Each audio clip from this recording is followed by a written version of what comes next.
We just changed the tape just after you've won your European Championships and beaten Cantrell, and we've changed the tape. But you also won the relay, actually. We did, yeah. You and Folly. Me and Johnny Folly, 10k 2-man relay with preems. Okay. We used to write the laps on our hand, so we knew when the preems were. Yeah, we won. We didn't win the relay. You won the points. We won the points. We didn't go first over. We weren't first over the line. Okay. And then they did the presentation of the relay. Mm-hmm. They gave a trophy and flowers to the winner, and then medals to us for coming second. I can't think of the third word. Probably French. I think it was, yeah. Probably French. And then when they added the points up, they discovered that we'd won and that the Germans were second. So we had the trophies off them, but we let them keep the flowers. That was we was feeling generous, but that was such a hard relay. Jesus, 10k 2-man. 2-man, that was hard. On a road. Yeah, because back in the day you used to have catches because you couldn't go round for another lap. Mm-hmm. So you'd do a lap apiece, you'd push your partner, and then, say 20 metres further down the road, there'd be catches to catch you. They'd grab your arm, spin you around and push you back up to the start. And I always remember it was George Livermore who was catching us. And yeah, because he was a big FT guy. So he was catching us and pushing us back up to the start. But bloody hell, that was a hard race. George Livermore. It would have been 19 December apparently, according to Maureen, yeah. Anyway, so again, 1972, no Worlds, no Euros, and not even British Championships now. What was that like? I mean, was that a big disappointment, having no major competitions, especially no domestic competitions? Or again, was it just something that Was passed that by? the year the Palace burnt down? Don't know about that. It weren't being. It was Because it would have been. the embassy wasn't open. Yeah. The Mecca had obviously closed, or was closed in '72. I can't remember what year the Mecca shows. Mm. But there was no year. That was 1 year where there was no British Championships. It's still, so, but why? I don't know. No, I can't remember very well. There was a transition from indoor to outdoor around that time. Yeah, like I said, I can't. But you did go to Insel. In '72. Yeah, that was where that's where, and Jeff Mattock went. Yeah. And I think Mulaney might have gone. I'm not sure, but certainly he went there because I think that's where you beat Cantor in Insel. Yeah. And set a new record for the 500 metres. Yeah, but that was everything that year at Insel. They tried to adopt the ice training system, right. the ice skate, the ice racing system. Yes, yes. But where you went 2 people on the track at a time. That's right. But the 500 metres was just 500 metres time trial. Yeah, and I beat Cantor there, but the rest of the racing I was useless. You know, 10k on your own. You know, switching lanes every lap. That weren't my bag at all. I was useless at that. Jeff Mattox was good. I was going to say Mattox did really well. It suited Jeff. Jeff was, a good strong skater, and he used to train on his own quite a lot, so he was quite used to that. Whereas, I was more of a sit in the pack and try and come at the finish type skater. But beating Cantarella on a smooth 400 metre circuit, again, did that resonate, or again was it just nothing? So not at all. No. So even though you've seen this guy in '69 and you really want to go out and beat him, it's not, when you did, it weren't like a big deal at the time. Not you considered it a big deal. Not that, I mean, I was never one for really over celebrating anyway, or punching the air or all that sort of stuff. Yeah. But or wagging the finger number 1 as you go across the line. Okay. So when the Mecca did close, how did that affect training? Well, it not only affected training, it affected the whole club, because very much like we lost a lot of established members when the embassy closed, we'd built up quite a nice sized club at the Mecca. And of course, when the Mecca closed, that disintegrated the club completely. So I mean, that's one of the things we're feeling now with the closure of Wheels. You know, the continuity of training and everything else just went out the window. So then How did you cope with that? I mean, training wise. training wise, we just went on the road. Training wise, we went to Mallory Park, motor racing circuits. We went to Kings Norton, which was getting rougher and rougher. But then we found a place down in Aston, where we used to train, a factory estate down in Aston. So that was it basically. You know, we'd got no rink training whatsoever, and we was just out on the roads. How do you think that the rink racing and training in your early days sort of influenced you technically? Do you think that helped? Oh, for sure, yeah, for sure. But so did the roller hockey. Okay. I think the roller hockey developed me more from a sprinting point of view, because you know you've got to be fast over a short distance. You know, playing hockey. Even though I only did one season at it, it was a good grounding for. And then just public sessions, just messing about. Public sessions, you know, dodging in and out and messing around, and so all the skills were built up on the rinks. I think the rinks were a big deciding factor in your technical ability. You know, your movements and speed of movements and all of that. But I think one of the big influences on my technical ability was Ray Roberts. I used to love the way he skated. He wasn't a very big guy. He was probably only 5'6" at the most, but he'd got a beautiful sit. You know, in the bends he was very smooth. You know, his feet were together.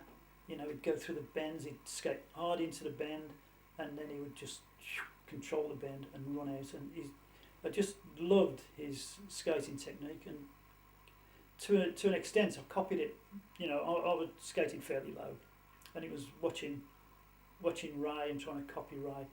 Danny Kelly was a different kettle of fish. You know, he was upright. You know, he was very straight backed. Yeah. You know, with a bit of a lean, but very strong. You know, in the legs.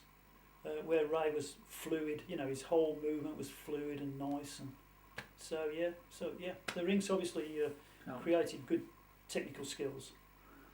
So in Grenoble 73, so 72 is a 400 metre flat track in Insel. Yeah. You break a British record in 400 metres, you beat Cantarella, reigning world champion, and you come to Grenoble, and it's a flat 400 metre track.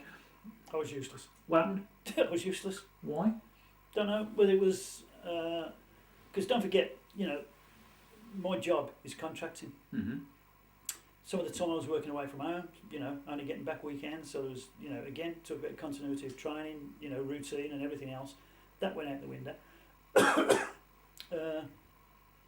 it was just an off year. I just couldn't cope. No, Mulaney was in the team. Yeah, he was. And Jared Bissett. Yeah, that's they were flying there, absolutely flying. For some reason, I didn't switch on to it, and it weren't technical ability. I just weren't in nick, I don't think. Okay, so then next year, 74, San Benedetto, different track altogether, like hairpin bends, long straights. Yeah, but didn't perform there. No, had a couple of years in doldrums really. Even though we got Jeff and myself, we got a bronze medal in the relay. You did, yeah. Yeah, but that was basically Jeff.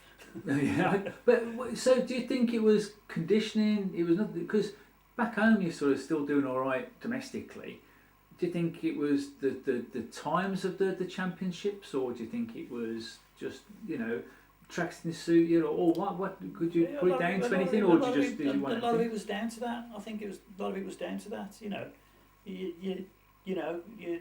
they talk about footballers losing form, and you know, athletes, you know, not performing at different competitions and then coming back a year or two later and performing. It's not. You can't go through a career, I don't think, in any sport without having dips. You know, highs and lows. Yeah. I mean, I was watching the football yesterday. Everybody's talking about Van Dijk. Van Dijk, yeah, and saying, What a big game, he's yeah. lost it. He's gone off the boil, and that happens. Form is, Well, is difficult to quantify. well, San Benedetto though, the team manager's Dennis Cousins. Mm. How did that come about? Do you know? Why did he come to be team manager, not Bob? I don't think Bob could make it at the time. I don't know if it was his daughter's wedding or something. I think that was 78, but anyway, but I don't know, and it could have been. Oh, I don't know. I'm I think he's sure got now. 2 daughters. Yeah, he could be one of them. Yeah. But he didn't go in. Dennis Cousins took the team in '74. The only time I think he ever took the team, I believe. Yeah. But I don't know. I mean, don't forget, I wasn't involved with the with the federation and. But how was he as a manager? Because I read a note recently that it suggested that a few of you got into trouble for going out late, and then there was this note from the roller speed committee saying that this sort of behaviour won't be tolerated or whatever. You don't remember that? I don't remember that. But it wouldn't surprise me that we went out late. You know what I mean? Yeah, a couple of you. It was, Yeah. like I said, it was. There was a few of us who, were involved in a bit of a drinking culture, and would like to go out for a few beers, but You don't remember that? I don't remember Dennis Cousins being a No. disciplinarian or Okay. whatever. He wasn't. It was a shame because I had a really good relationship with Bob Alford. And I think I had a really good relationship with Bob Alford, and in actual fact, I was the 1 year I was the youngest member I was the youngest member of the team. He made me team captain. Yeah. Oh, okay.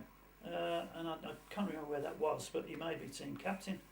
Whether that was because nobody else wanted it or not, I don't know. It didn't involve anything, no sort of. I suppose it got Okay. It was just a token. Yeah.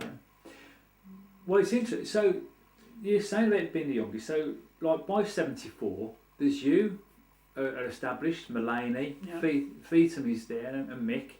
Really, them 4 people were really like the nucleus of this team. So when Folly in 69-70 and Sharma retired, did it feel like a changing of the guard? Did you suddenly feel that like out with the old, in with the new, No, or did it just evolve? No, it evolved, and don't forget, like you're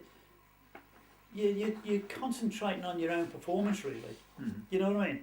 You're going to World Championships because you want to be World Champion. You're going to European Championships because you want to be European Champion.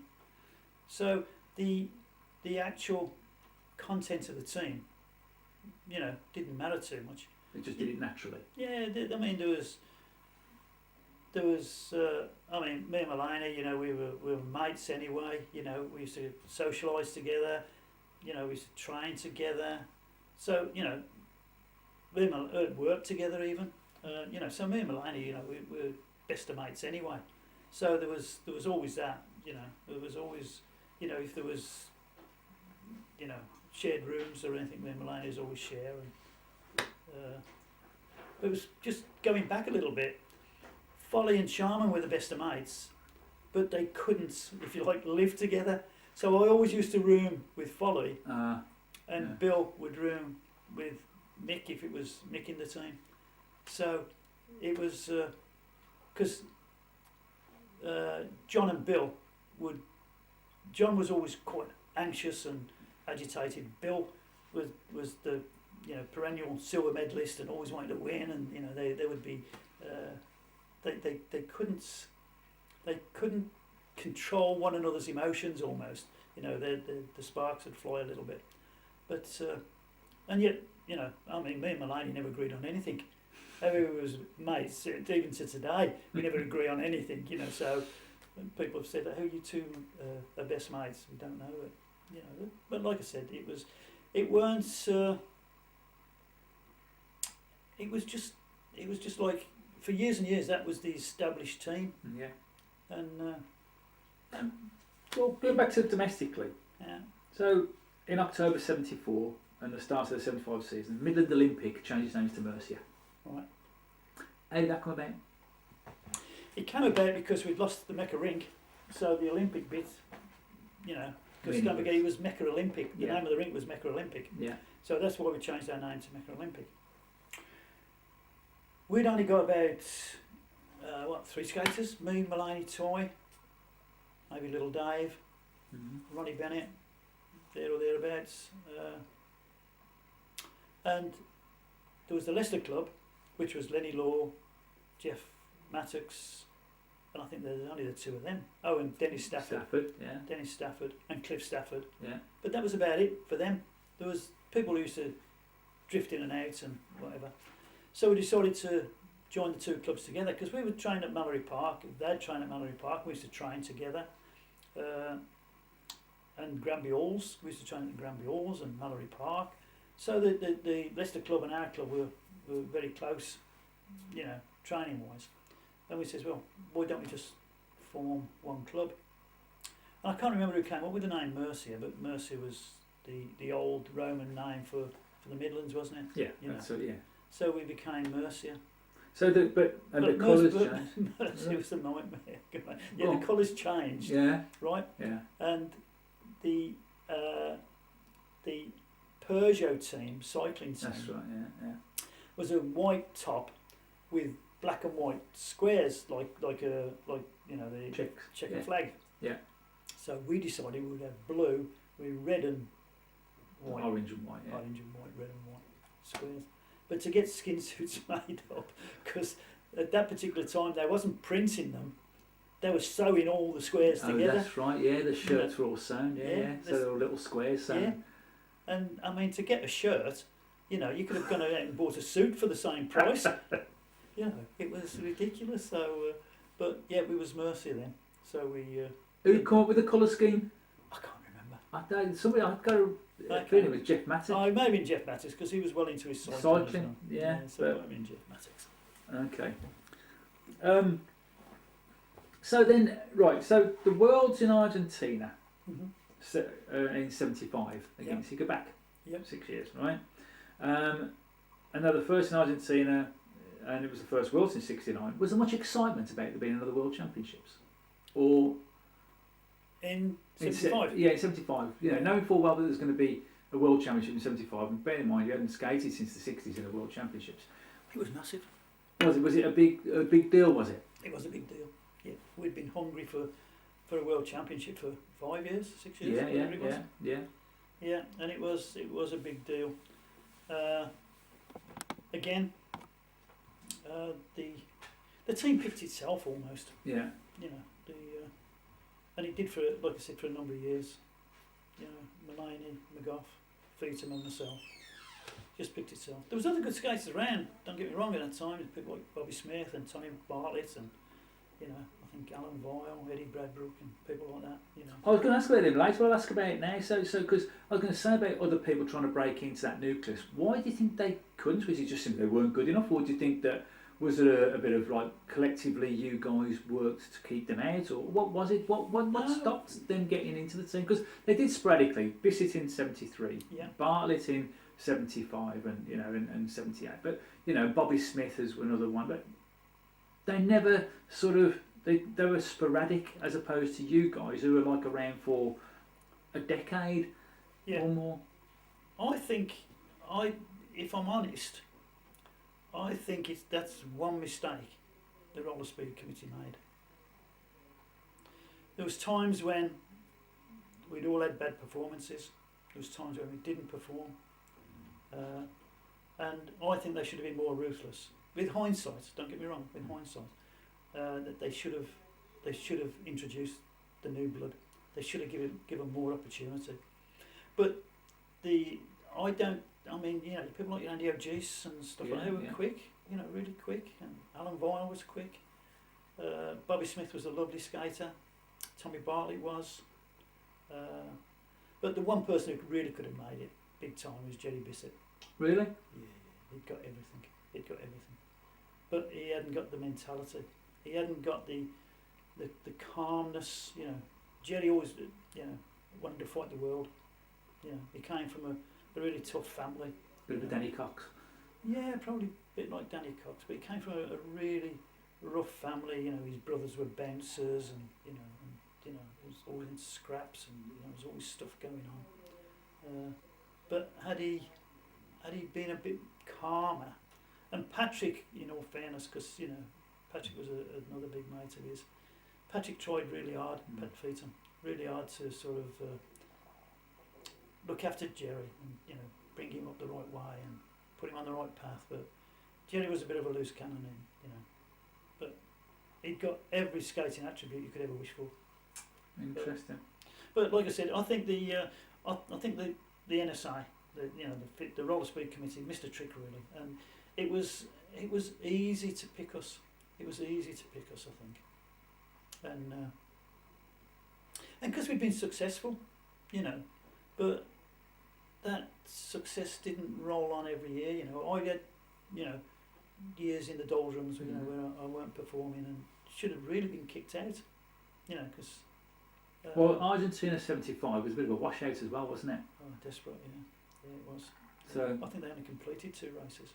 yeah. So was that big euphoria? World Championships, first time in 5 years. You go there, do 2 races, and Yeah, come home.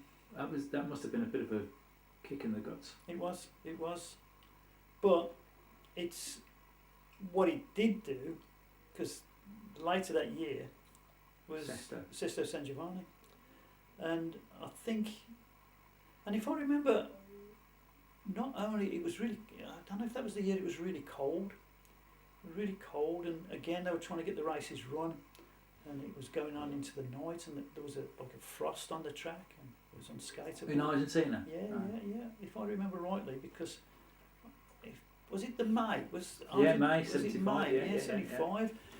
So it was, and then was it in the September we had the? Yeah, Sesto, the road. But that's, in essence, I think, just to be at a Worlds and see the opposition, even though it was for a short period, But don't forget, we had training days as well, and we'd be seeing, different teams on the track and how they're performing, and how we performed on the track. But I do remember coming back and thinking, well, got a few months now before the Worlds in Sesto, and trained for Sesto in a way that I hadn't trained before, and it was Johnny Toy, and we used to train at the factory centre, and it was like a handicap, right? Where I'd got to lap him, 500 metre track, I'd got to lap him. I'm sure he used to go just steady so I could get to him. You know what I mean? But it drove me on. It gave me a real focus. And then we used to go to Mallory Park. We used to go to Mallory Park 3 days a week. We used to go Mondays, Wednesdays, and either Friday or Sundays if there was no motor racing on. And I'd come home from work. I'd been contracting. Toy used to work for Telecom on the maintenance. He used to do nothing all day, right? But other than prepare his skates for the training, right?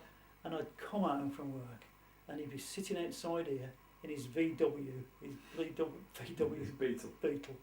right? And I'd drive round our cul-de-sac, and he'd be going, come on. And I'd say, John, I'm absolutely knackered today. I could really do with not going. Come on, you'll be fine, come on, go get your bag, jump in. He just drove me on. Even when I didn't want to go, he was there pushing me. And that was Mallory Park. But the Mallory Park training, the long straights and the speed of Mallory Park at that time, and the factory centre, which was 500 metres, 90-degree bends, them two together was the ideal preparation for Sesto San Giovanni, because that's exactly what it was. Long straights, 90-degree bends. And, I always fancied myself through a 90-degree bend. I always felt like, I was quicker than most through a 90-degree bend. And so it was the perfect preparation for the Worlds in Sesto. So, we'll talk Sesto in a little bit then. So, but Bill Big, you first met him in Sesto. Is that right? Or was it Argentina? You first met him in '75, I think. Was he in Argentina in 75? I don't know. No, he uh, wasn't. he- He wasn't. He wasn't in Argentina. No. But he was in Sesto. I can't remember. So, but you mean, so Bill Big is a real like an icon of the sport. Yeah. You know, how would you describe your relationship with Bill? I love Bill to bits. He's a bit Marmite. You know, you either love him or you hate him. But I always got on well with Bill. And it must have been Argentina, the 78, that I first met him. Oh yeah, it could have been. Yes, okay. It was Argentina, yeah, yeah. 78. Yes. I don't remember him in Sesto. Okay. I think it was Maxwell, Yeah. Pete Maxwell, and Carwell Cook. Don't know. 78. Don't know. Oh, 75. Yeah, Don't know. probably Carwell Don't Cook, know. Peter Maxwell. I can't remember too much else. But yeah, what was you saying? I was saying about Biggie, so because I thought you meant 75. No, but like, no. your relationship with Biggie, because No, he was definitely 78. okay. But let's just talk about that relationship with it though, because he's coached every club in the world, and you know every nation in the world, and been really successful, and you know and yet whenever I talk to him, he's always he always has a bit of a poke and says like, look, you're not fit to wear your dad's underpants and all that sort of thing. But as a coach from the way, how do you describe your relationship? Because when you go over to New Zealand, you link up with him. But over the years, how did it come about? Like, because the tour of Timaru and all that, how did all that come about? And your relationship with him? You know, I'm saying now he wasn't in Sesto, but thinking about it, he may well have been, because we went to. I think he was. We went to New Zealand in '77. Yeah, that's right. In Goffey. That's right. And we were promoted as world relay champions. Okay. Now, how did we get to Timaru for the tour? I can't remember. Okay. I can't remember. But my biggest recollection of Bill, well, I was in '77 when we went out there. He must have invited us out somehow or other. Because he was doing the tour. I think it was the first year of the tour. It was the first year. I know I won it. I won the first tour at Timaru. Well, there's a reason for this sort of questioning me. I'll come on to that. But so let's go back to Sesto. So you got a Sesto. So the time trial, you're second in the time trial, and did you go into Sesto? Now, I know you said before you didn't have that much confidence, or you didn't feel confidence, or you never thought about confidence as a thing, if you like, in racing. But was Sesto slightly different, especially after you were second in the time trial? Did that set the scene then, or what? It was always set the scene. Always set the scene in my mind. Yeah. If I could do well in the time trial, I felt I could win anything. If I won the time trial, I thought I could do well in anything. Because basically that says you're the fastest person. Yeah. In the event, yeah. Mm-hmm. My distances I could always hang. You know, I weren't very good off the front, but I could hang. You know, and if I was there at the finish, you know, I was in with a shot. No, not confidence. I got second in the time trial, which is an obvious boost. Yeah. Obvious boost. Canterbury was a good round there. Yeah. God, he was a good round there. In the 500. But in the 1,000, I thought I'd got the legs on him. In the 1,000, I thought I could beat him. And you're coming on to the Bobby Alford thing now. Well, yeah, well, talk me through, because for the record, talk me through the knockouts. Every time I'd met Cantor in the knockouts, I always went for the knockout. Always went for the win. And his kick, always got me. He always got me on the kick. That first 5 metres of his, was electric. I drew him in the 1,000 metre heats in the time trials, and qualification for the 1,000 metre knockouts was winners and so many times. And Bob said to me, "Go for the time." I said, "I don't want to go for the time, Bob. It was what's the word? Beneath you? Yeah, it was surrendering to him, basically. If I went for the time, I was surrendering to him. I weren't competing against him. I was just going for the time. So it didn't feel like I was competing against him if I went for the time. So Bob said, go for the time, because if you get through, you won't meet him again till the final. And that started me thinking, I'll go for the time. Anyway, I went for the time. He followed me for the whole 1,000, sat on my back for the whole 1,000. I was going down the finishing straight, coming off the last bend, going down the finishing straight, and he was knackered. He was knackered, and I knew that if I hadn't gone for the time, but gone a bit later, say gone from 600-700 metres out, that I could have done him.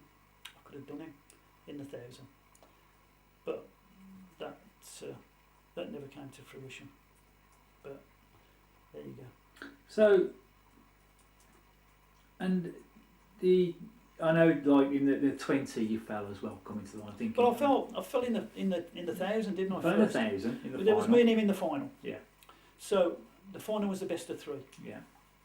So we goes to the first round, and he led out. He led me out this time from about 500-600 metres. He led me out, and I sat on him.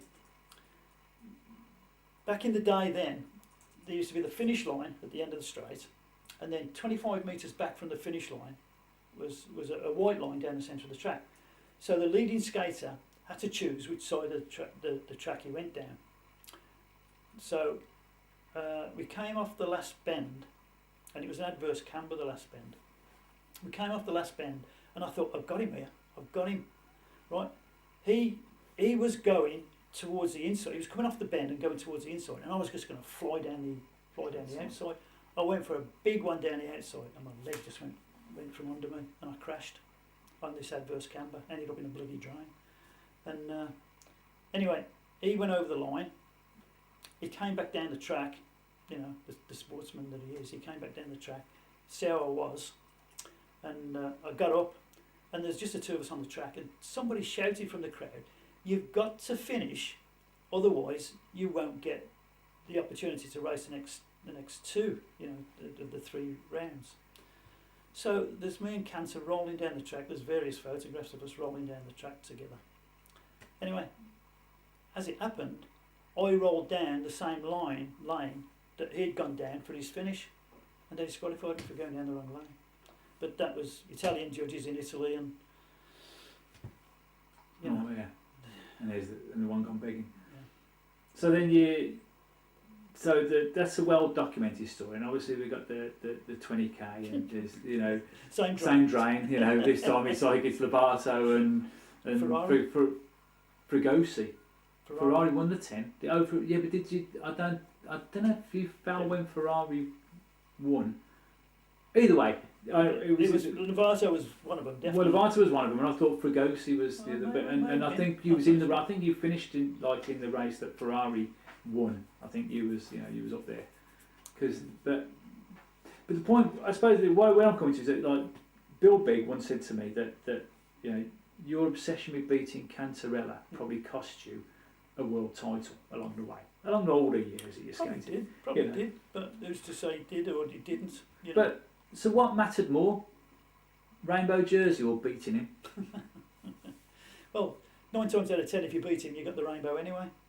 So it was. If you'd have won a 20k rainbow jersey, would it have meant as much as winning a 1,000-metre knockout rainbow jersey? I don't know. I suppose at the end of the day, a rainbow's a rainbow, Okay. But it weren't. I mean, I'd go into every race to try and get the best results I could, and racing's about beating people, and if you beat enough people, you're the winner. So. Would you have done anything differently in '75? Looking back, I know it's all out yesterday, but avoided the drain. Yeah. What I should have done in the 20, yeah. I should have hit them before the bend. I'd got the 2 Italians in front of me. We was away. Yeah. We must have been 20-25 metres up on the field. In the last lap, I'm sitting behind them. They'd shared the work. Waiting for the last bend. Yeah, they'd shared the work, and I thought, they're dead. Yeah. That did. I could have come off on the bend before. Yeah. And didn't, because I just I just knew I could beat him. Mm. I just knew I could beat him down the finishing straight. Mm. Same story. Down the drain. What was Bobby Alford like as a manager? Oh, he's great. Great. Loved him. Loved him. He was one of these people who used to get up really early in the mornings. He used to bring us a cup of tea in bed. He was like a father figure, he was. Like a father figure. Did he ever get involved much in the tactics? I know you talked about the things meetings. No. But stuff like that, stuff like, go for the time. Mm. Go for the time. What about others at that time? You got quite a senior guy. Ernie Matthews, Henry Crystal. Henry I didn't get on particularly well with. Ernie Matthews I did. Mm-hmm. Ernie Matthews is in the same business as me, he owned a heating company. I didn't know that. Yeah. Okay, I didn't know that. Owned a heating company. But Ernie was good, and he was a senior judge, and after I fell, he took me. He says, "Come on, come and have lunch, come and have dinner with me." We went to this restaurant, and we sat down. He says, "What do you want to eat?" I looked at the menu. I ain't got a clue, Henry. He went, "We'll have the goulash." So he went. Waiter, he said, 2 goulash and a bottle of red, and so we sat there, and he was good as gold, and we were waiting for our dinner, and they bought the dinner, and this waiter bought the dinner, and he said, "That's not goulash," because he was like an old colonel. Yeah, Ernie Matthews, My man, that's not goulash, right? And then this other waiter's coming along with a trolley with 2 goulashes on it. He went, "That's goulash. Stop!" And he took these two meals off there, and the waiter's going, "No, sir." And he just took these. He said, "That's goulash. Take those away. That's yeah, he was great. And he said to me, because he was on the bend, he sat there on this bend. They got him a chair. He sat there on this bend with his knotted hanky on his head. And he said to me while I was having dinner, he went, "Fry," because he not John or whatever. "Fry, if you're going to do anything dodgy, make sure you do it on my bend." He said, "My eyesight's not the best." So you 76 again, no Worlds again.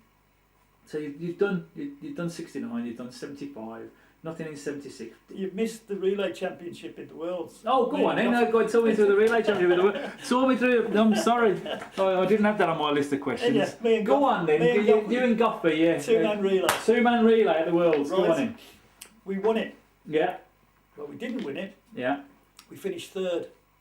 The Italians and the Belgians who beat us, right, both got disqualified. So we ended up with the gold medal and this big trophy.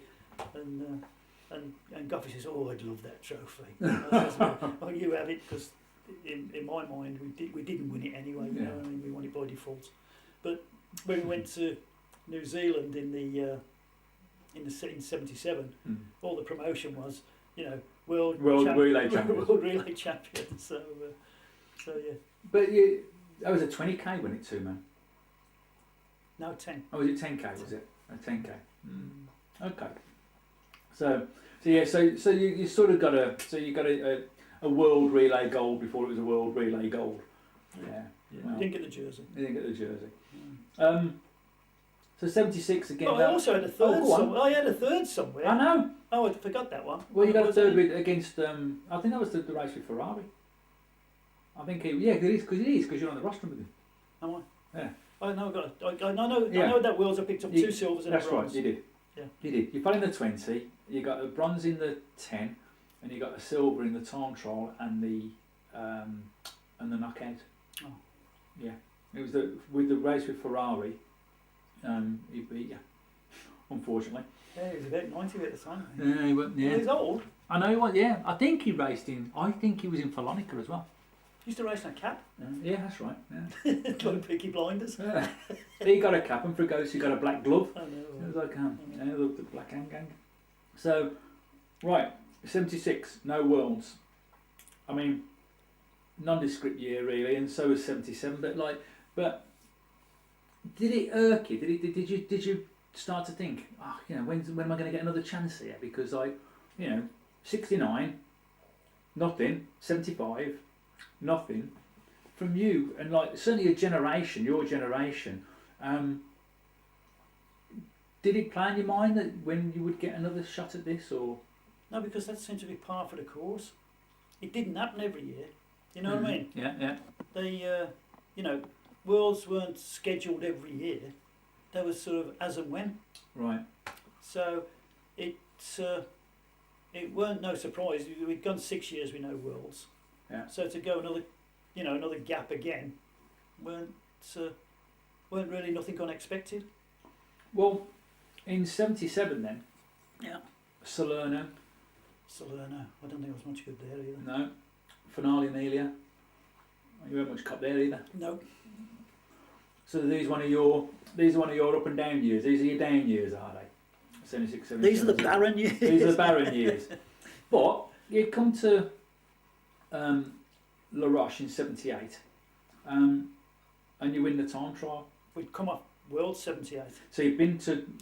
Let's talk Argentina '78 first thing, because you say you've been to Worlds in '78.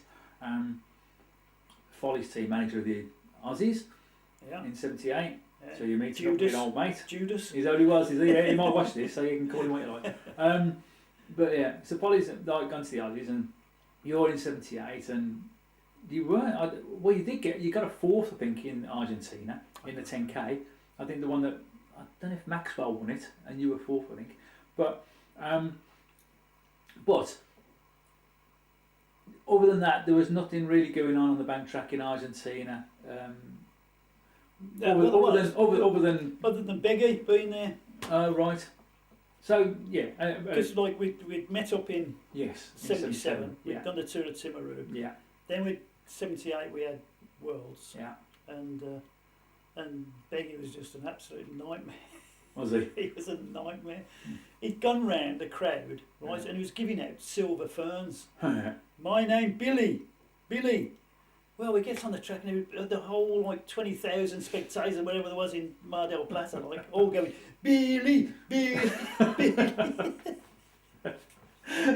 What was racing like though? Because there was some trouble in '78. Was that the trouble when there was tear gas and that? Was it '78? There was 3 on the bounce.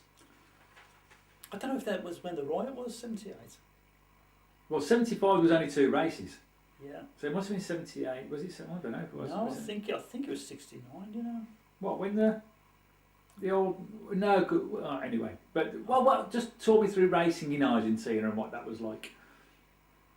Well, there was the superstar in Argentina was Raul Scafati, who was a really good skater. Really good skater. And he was the big superstar. I can't think whether it was 78. But I know there was one finish we were going for the line, and it was all quite closely bunched. It was, I don't know if it was 10 or a 20, but Scafati was going for the line, and Marotta, now president of World Skates, we used to wear the ribbed helmets. Yeah. Right, grabbed Scafati's helmet and literally, just as he was about to put his foot out for the line, whipped him back, right, and pushed himself forward. And I don't think Scafati was actually in the medals. But I was in fairly close attendance and seen it happen. We then went round the track, and they'd got the hockey rink in the centre. And all of a sudden I see all these people coming over the barriers. All the spectators coming over the barriers. And I, with others, went through the gates into the hockey centre rather than go around the track where all the people were, all the spectators, waiting for the Italians basically. And going across the hockey pitch, and I could see Bobby Alford the other side, and he's calling us off, get off, and this guy came running towards me, this Argentinian guy, local. His eyes were like out on organ stops, and I thought, he's going to kill me here. You know, he got these mad eyes. Right, so I sidestepped him. He weren't interested in me. He ran to where the Italians were. And they got the Italians on the floor, right? And he just joined in, booting the Italians while they was on the floor. It was absolute mayhem. It was. Anyway, we got off. Bob Elford got us all together, got us out of the way, and the fighting was still going on, and police were coming in with batons and beating people. And next day we get to the track to race next day, and all inside this hockey pitch, the square of the hockey pitch in the centre of the bank track, was the police or the military of some description with tear gas rifles and canisters of tear gas and batons and all sorts. Anyway, starts racing, right, and it kicked off in the crowd again, and boom, they were firing tear gas from the centre of the track over the track into the crowd and going in with batons and, you know, whacking people.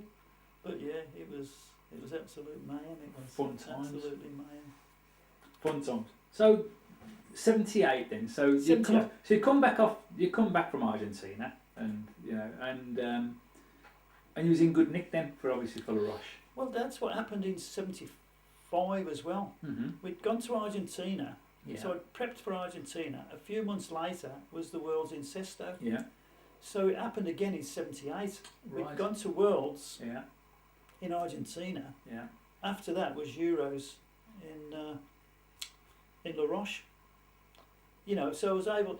It was like a double peak almost. Like I'd peaked for Worlds and never really was in tip-top condition, but then kept the training going through the summer and peaked for the Euros.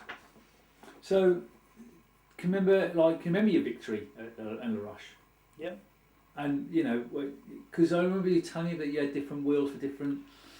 What happened for the sprints? It was New Zealand points. Yeah. Right. And for the distances, it was Sycamores. For the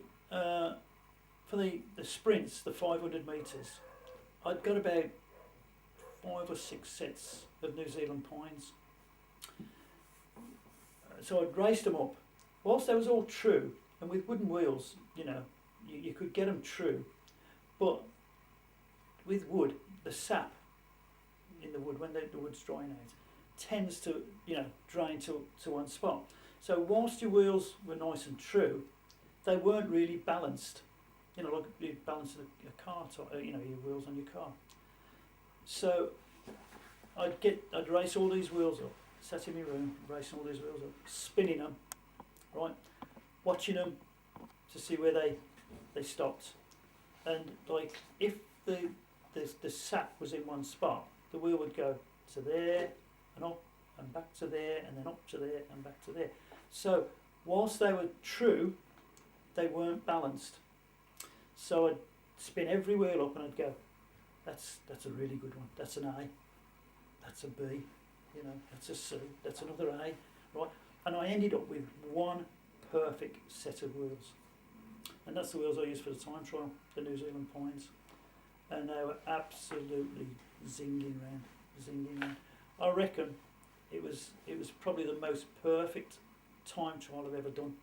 Because I reckon if you'd have marked my steps around the track, I would have landed on every step, you know, around the track, round the bend, round the straights, and it was just one of them perfect. But I was in superb nick for. When you posted your time, did you know this is good enough to win? No. I think I'd gone after Cantor. Yeah. And beat him. Yeah. But then you got Di Persio and Cucciani. Cucciani was last to go. Yeah. He was last to go. So I can't see how I was. Yeah. I can't see how I'd gone before Cantor. Maybe Cantor went after me. I can't remember. But Cucciani was the very last skater to go. Yeah, he won. Yeah. And I was leading right up to him, and somebody said he will either beat you or he'll crash, because he's just full of nerves. He's just full of nerves. They said, you know, he's done it before. You know. And anyway, he went and good as gold. He crashed. He crashed. Yeah. So I ended up as European champion. Congratulations. So you must have been on top of your game then as well, because I know Tommy Bartlett's always used to say that weekend or that week, few days, is that you were really unsung at La Roche. It sounds big-headed, but I know I could have gone through the card. I could have won every race that weekend. I was Confident.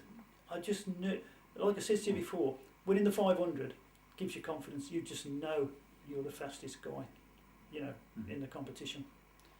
Secondly, I was in superb nick. Any distance, I was right on it. But you see, the thing was, there'd be Mulaney, Feetham, McGough, and myself. Right, we'd sit in the hotel, right, and we'd be saying, right, okay, we're going to work for this person for that race, that person, right. So it'd be Mulaney for the 5k, McGough for the 10k, Feetham for the 20k, and I'd say, well, what have I got? Oh, don't worry, you'll win the time trial. Well, thanks, lads. You're all going to work for me to win the time trial. So, but that's how it went. And like I said, once I'd won the 500. So why was the team withdrawn in '78? Because I got disqualified. 1,000 metres, again, me and Cantor, going for it, going into a bend, we came together. They decided that I was at fault, disqualified me. And Tony Wordsworth was the team manager. He was, yeah. Henry was there, and they said that decision was wrong. But don't forget, up till then, the Italians hadn't won anything. They hadn't won anything. Mulaney won the 5. I led Mulaney out for the 5k, 25. This is how good I felt. 5k, 25 laps, right? I led for 23 of the 25 laps. I said to Mulaney, get on my back, I'll take you. He sat on my back.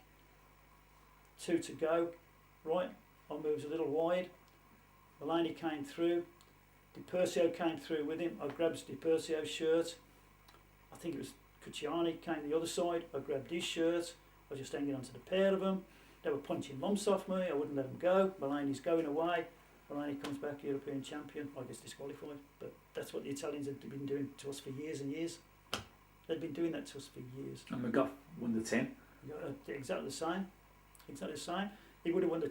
No. Yes, he won the 10. Yeah, he would have won the 20. Yeah. He would have won the 20. Again, I led him out. Yeah. Right? He bottled it. He didn't think I was going to give it to him. He passed me. Surprised me. Right? I'm leading him out. I led him out for, God knows how many laps.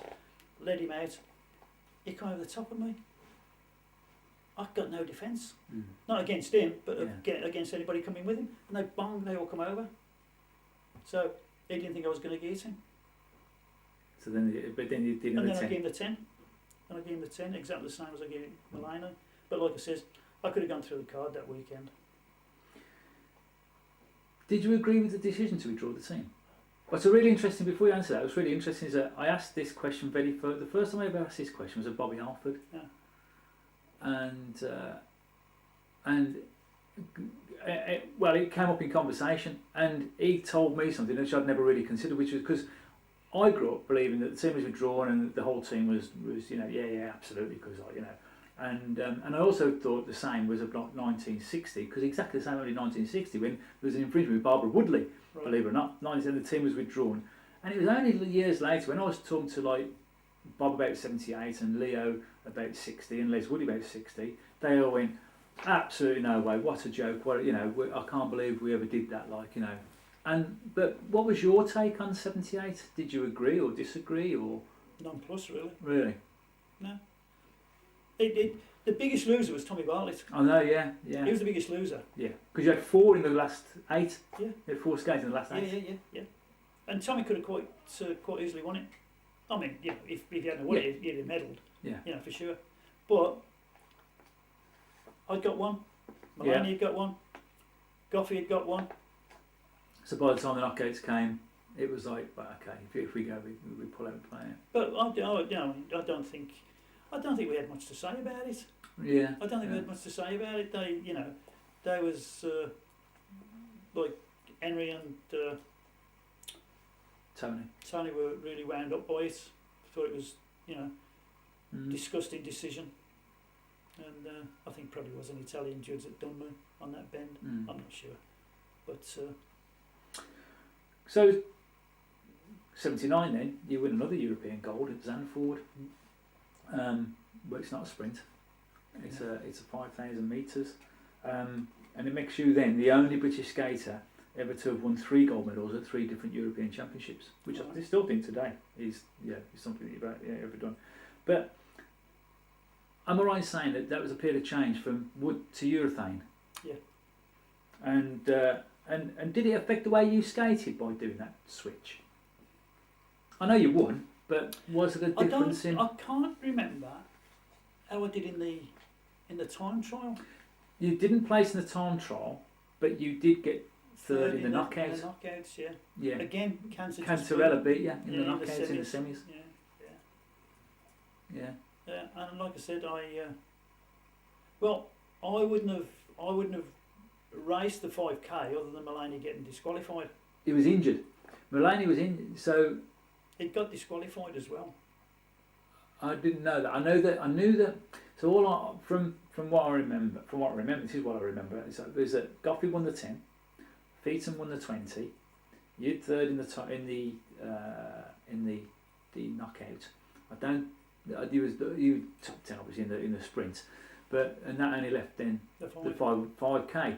And I seem to remember Mulaney being injured. He got his leg strapped up in the 5K, but I didn't know. I know the story about the win, but you'd been disqualified early in the competition. I'd been disqualified in the 10. Yeah. I'd been kicked out the whole competition in the 10. So why was that? In the 10,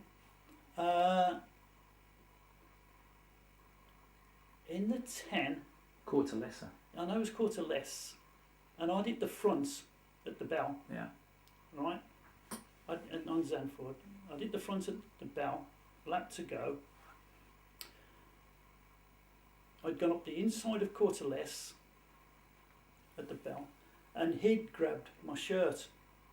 He'd grabbed my shirt going into the bend and hung on to it all the way through the bend. Right. As we come out the bend, I put him up the barrier, right, clattered him into the barrier and give him one. And then next one past me was Cucciani, I believe. I went for him and grabbed him, as because Cortales had grabbed me for Cucci or Di Persio, whoever it was coming through next. He'd grabbed me, for his teammate.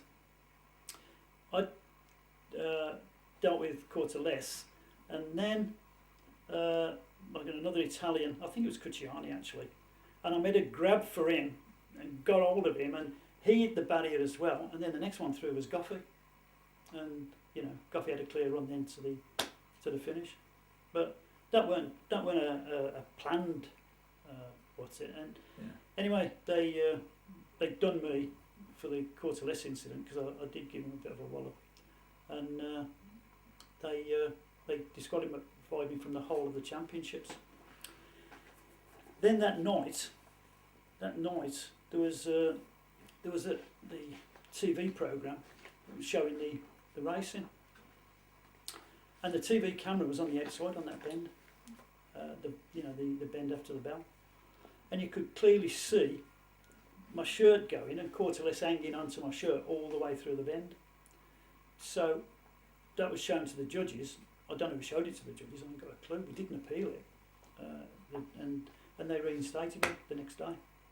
So it sort of says, tit for tat, basically, And then in the 5K, it's you and Cortales again. Me and Cortales again. We raced the 5K, and Featon, bless him, he led me out from about 5-6 to go. 1,000 metres at least out. But he was strong on there. He was strong that year, and he like I said, he led me out, and I was sticking to him. And he said, "Just shout when you want me to move." And about a lap and a half to go, I said, "Patrick." So he went a little bit high. I went down the inside, and I'm going down the back straight. Nobody around me, thinking I'm clear. It goes into the last bend, without any commitments, strokes it just through the last bend. Coming down the finishing straight, I can hear the crowd cheering, but it weren't like a cheer. It was like, you know, a footballer shouting "Man on!" you know, and then all of a sudden this panic, and I looked, and in my peripheral vision I see a blue shirt coming at me, and I just tried to pick up, and I just lunged for the line and got it on the line, and it was quarter less. Yeah. And you know, that was a lesson learned. You know, I'd got it won before I got to the line. In my head, I'd won it. You eased. Yeah, I'd won it. Right, I'm going to pause here for another tape change, and we'll pick up in a bit.